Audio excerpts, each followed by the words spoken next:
Yeah, one of the other very, again, very sort of fascinating parallels you find is, in Tibetan Buddhist tradition, you have the Rangtongpas, the proponents of the self-emptiness theory, being more philosophical, more rational, and therefore also more scholarly and intellectual.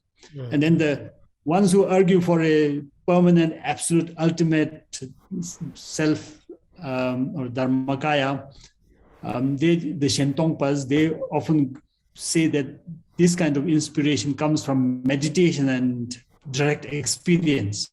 So they adopt a more evocative, sort of practical approach.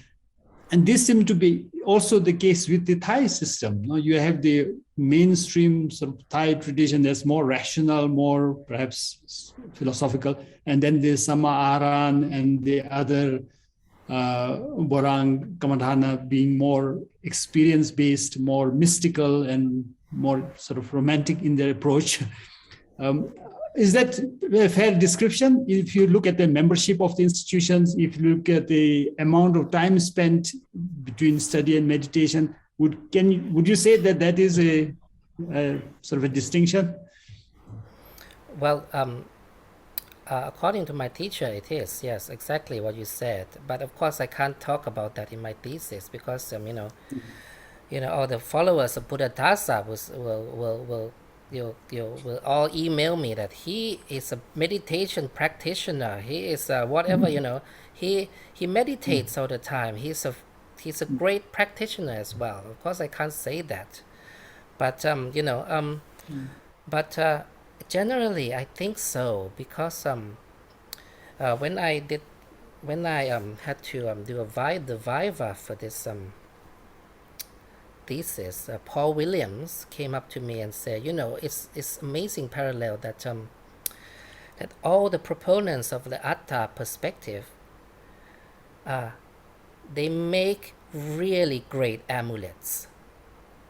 The three proponents that I mentioned in my thesis, are considered as a very mystical practitioners, and their amulets are considered as very sacred and and very prized objects in Thai society, basically, and fetch very high price nowadays after they died, of course.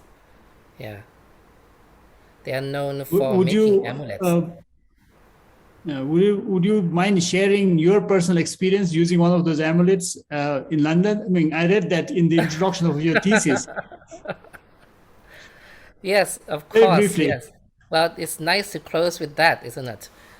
Well, I was in Yes. London with my family when I was 7, and I was just really happy to be going out, and I rushed across this busy road and got hit by a car, a very fast-moving car, and the car just hit me, and I flew about a couple of meters forward because of the impact. And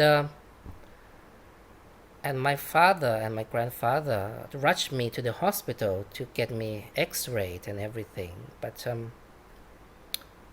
I nothing happened. I had no injuries, absolutely no injuries whatsoever from that impact. And even the paramedics were quite surprised when they examined me, and of course my father attributed that to the amulet I was wearing, which of course who my teacher was the one who made it, you see, and he believed that the amulet I was wearing was what saved me from that accident when I was 7 years old. And I don't know whether he's right or not, you know. Yeah, but 15 years later, I'm writing this thesis, you know, for him. So I was writing this thesis for him. So maybe he Okay. wanted to save me until I'm old enough to write my To do thesis. your thesis. Yes.